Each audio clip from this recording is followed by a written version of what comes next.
चलिए तो अब हम शुरू करते हैं next lesson, fair play. Fair play का क्या मतलब होता है? फेयर प्ले का मतलब होता है जस्टिस, इंसाफ, न्याय।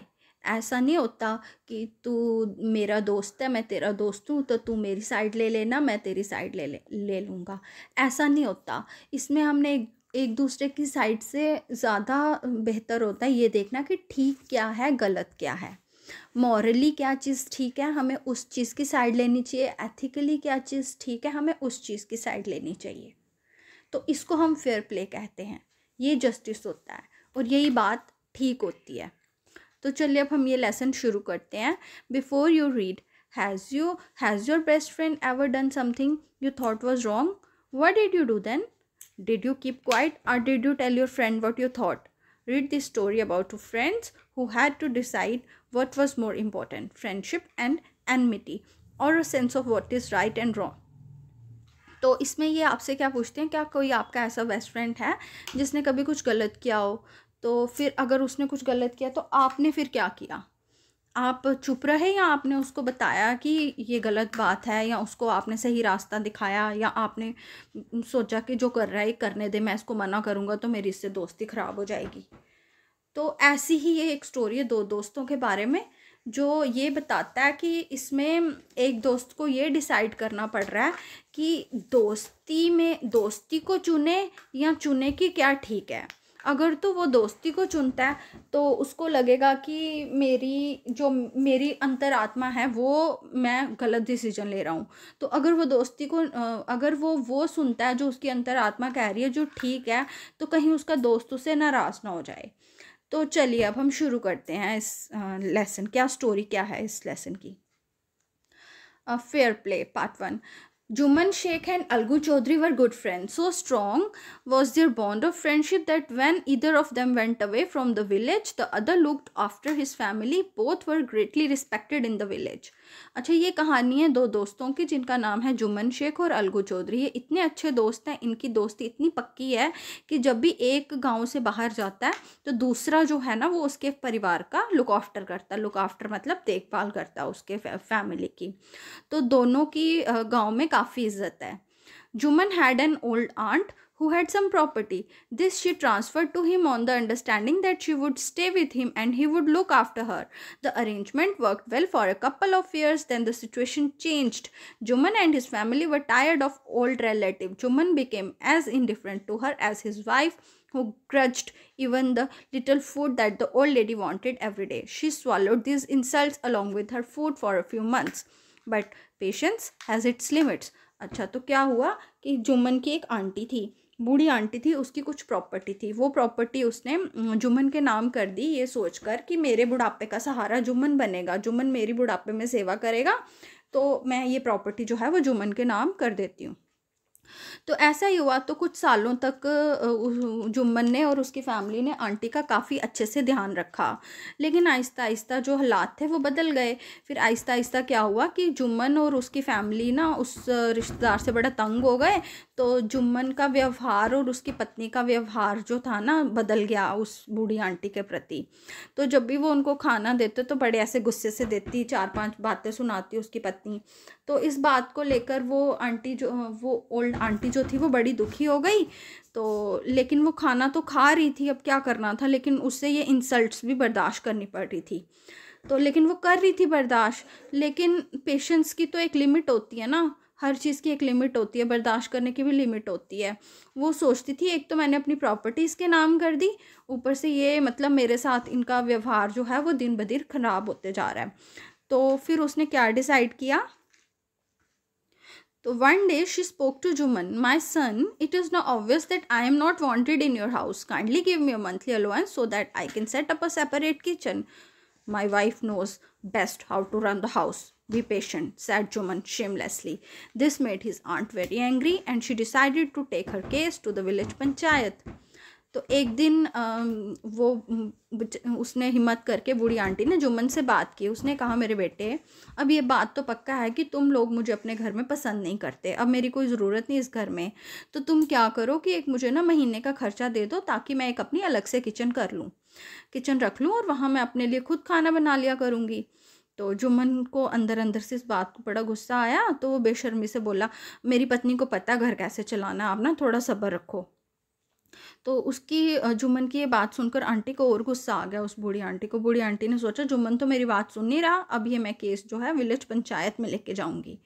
For many days, the old lady was seen talking to the villagers, explaining her case and seeking their support. Some sympathized with her, others laughed at her, and a few others advised her to make it up with her nephew and his wife. At last, she came to Algu Chaudhary and spoke to him. Chachi, Juman is my best friend. How can I go against him? Algu said. But is it right, my son, to keep mum and not say what you consider just and fair? Pleaded the old lady. Come to the panchayat and speak the truth, she said. Algu didn't reply, but her words kept ringing in his ears. तो क्या हुआ कि बूढ़ी aunty ने सोचा कि मैं अब ये केस जो है वो विलेज पंचायत में लेके जाऊंगी। तो अब क्या करने लगी, बूढ़ी आंटी विलेजर्स के गांव वालों के पास जाने लगी और अपनी बातें उनको सुनाने लगी। और कुछ जो लोग थे वो बेचारी बुढ़िया के साथ बड़ी सहानुभूति शो करते कि हाँ आपके साथ बड़ा गलत हो रहा है, सही बात है, ऐसा नहीं करना चाहिए जुम्मन को। तो लेकिन कुछ हंसते और कहते, बूढ़ी आंटी को कहते कि तुम लड़ना बंद करो अपने भतीजे से और अपनी उसकी पत्नी से, तुम उनके साथ चुप करके ना सुलह कर लो।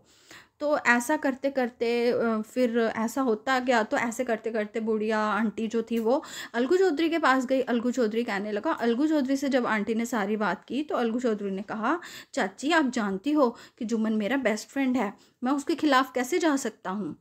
तो आंटी ने क्या कहा, बेटा ये बात तो सही है कि तुम्हारा वो बेस्ट फ्रेंड है, लेकिन क्या तुम गलत होता देख सकते हो? क्या तुम अपना मुंह बंद रखोगे? क्या तुम कोई सही बात नहीं करोगे, न्याय नहीं करोगे? इस बात का कोई इस बात के बारे में नहीं सोचोगे? बूढ़ी औरत ने अलगू से कहा, पंचायत में आओ और सच बोलो, सच का साथ दो। तो ये बातें सारी आंटी ने अलगू से कही। अलगू ने आंटी से तो कुछ नहीं कहा, लेकिन उनकी जो बातें थी ना वो अलगू के कानों में गूंजती रही। वो सोचता रहा उन बातों के बारे में जो आंटी ने अलगू से कही। फिर क्या हुआ, the panchayat was held the same evening under an old banyan tree. Jumman stood up and said, the voice of the panch is the voice of God. Let my aunt nominate the head punch. I will abide by her decision. The punch knows neither friend nor enemy. What do you say to Algu Chaudhary? The old lady announced. Fine, replied Juman, hiding his joy over this unexpected piece of luck. तो क्या हुआ, उस शाम को एक पुराने से बरगद के पेड़ के नीचे पंचायत हुई. जुमन खड़ा हुआ और कहा कि जो पंचों की आवाज़ होती है वो भगवान की आवाज़ होती है.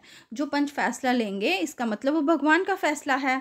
मेरी जो आंटी है, जो मेरी बूढ़ी आंटी है, यही हेड पंच, ये जो सरपंच जो है ये वही चुनेगी और जो सरपंच फैसला करेंगे मैं उनकी बात को मानूंगा. अबाइड बाय का मतलब होता है मानना, उनकी आज्ञा का मैं पालन करूँगा. तो क्योंकि जो पंच होते हैं, फिर बूढ़ी आंटी ने कहा कि पंच जो होता है उसके लिए ना कोई दोस्त होता है ना कोई दुश्मन होता है. क्या कहते हो अलगू चौधरी? इसलिए मैं अलगू चौधरी को हेड पंच जो है वो नियुक्त करती हूँ. तो जुम्मन अंदर अंदर से बड़ा खुश हो गया. उसने बोला, अलगू तो मेरा दोस्त है, ये तो मेरी किस्मत चमक गई. तो फिर Chachi, you are aware of my friendship with Juman, said Algu. I know that, replied the aunt, but I also know that you will not kill your conscience for the sake of friendship. God lives in the heart of the punch and his voice is the voice of God. And the old lady explained her case. तो फिर क्या हुआ, जुम्मन ने कहा कि मैं तो, वो अंदर अंदर से बड़ा खुश हो गया. लेकिन अलगू ने कहा, चाची आप जानते हो ना मेरी जुम्मन से कितनी पक्की दोस्ती है. आंटी ने कहा, ये मैं सब जानती हूँ, पर मुझे ये भी पता है तुम दोस्ती की खातिर अपनी अंतरात्मा को नहीं मारोगे. भगवान जो है वो पंचिस के दिल में रहता है और जो पंच की आवाज़ होती है वो भगवान की आवाज़ होती है. ये सब बातें बूढ़ी आंटी ने अलगू से कही. Jumman, said Algu, you and I are old friends. Your aunt is as dear to me as you.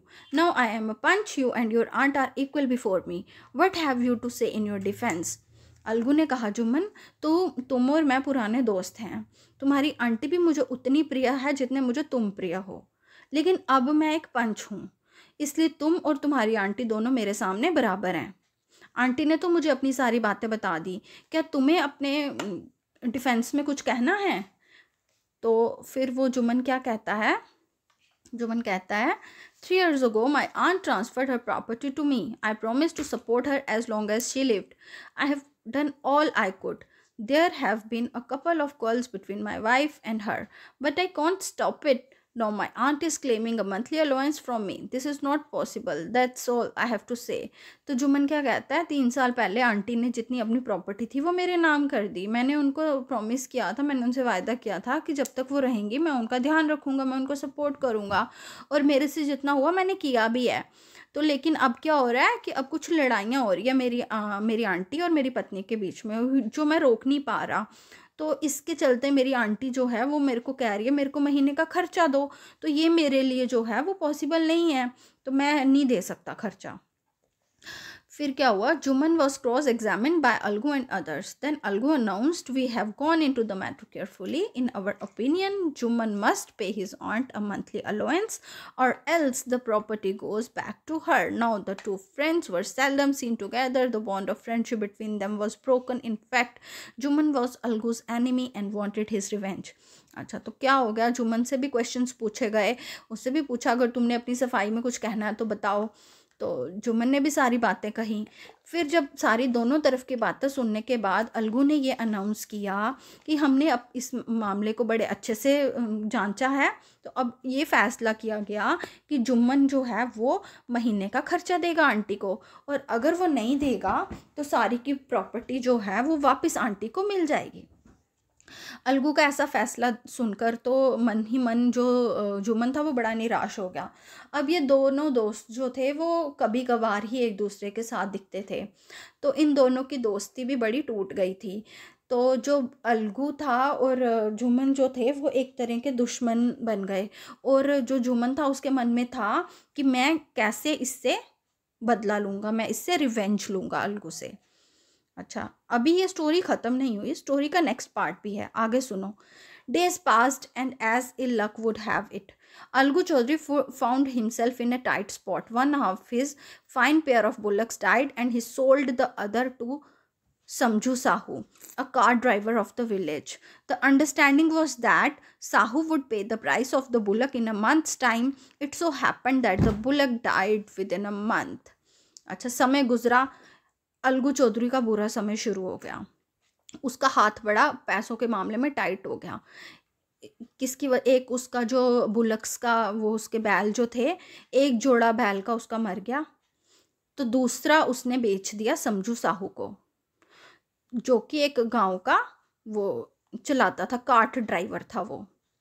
हाँ, ऐसा था कि 1 महीने के बाद बुलक्स चलाने के बाद जो साहू जो है वो अलगू को पैसे देगा. लेकिन क्या हुआ कि 1 महीने के अंदर पैसे देने से पहले पहले ही जो उसका बुलक था, वो जो उसका बैलगाड़ी थी, वो उसका बैल जो था वो मर गया. After the bullock's death, Algu reminded Sahu of the money he hadn't yet paid.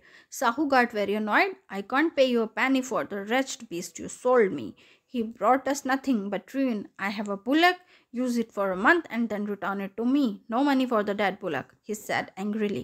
अच्छा, फिर क्या हो गया, उसका तो बुलक मर गया अलगू का, तो अब मर गया था तो अब काफ़ी महीने बीत गए. अलगू साहू के पास गया, उसने बोला जो मैंने आपको बुलक बेचा था उसका आपने मेरे को पैसा नहीं दिया.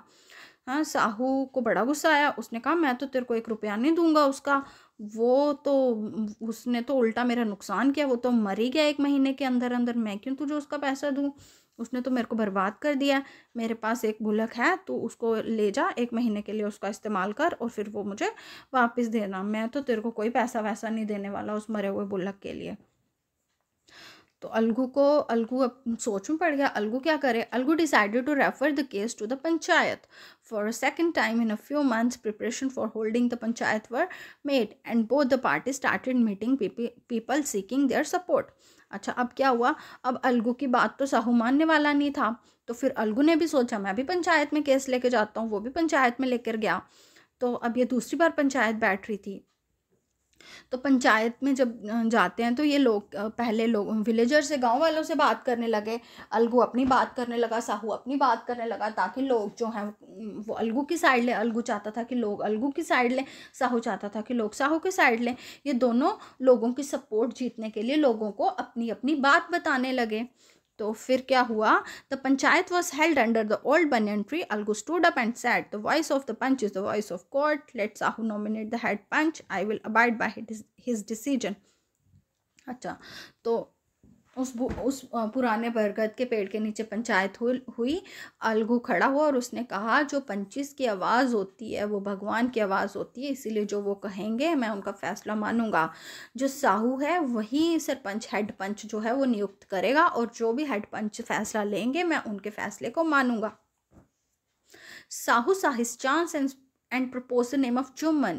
Algu's heart sank and he turned pale, but what could he do? अब उसने तो बोल दिया कि साहू जो है वो ही हेड पंच चुनेगा. तो साहू ने ये चांस लिया और उसने फटाफट जुमन का नाम दे दिया कि जुमन जो है वो सरपंच बनेगा. तो अलगू का बेचारे का दिल बैठ गया, हिज हार्ट सैंक. उसने सोचा एंड ही टर्न पेल, और वो पीला पड़ गया.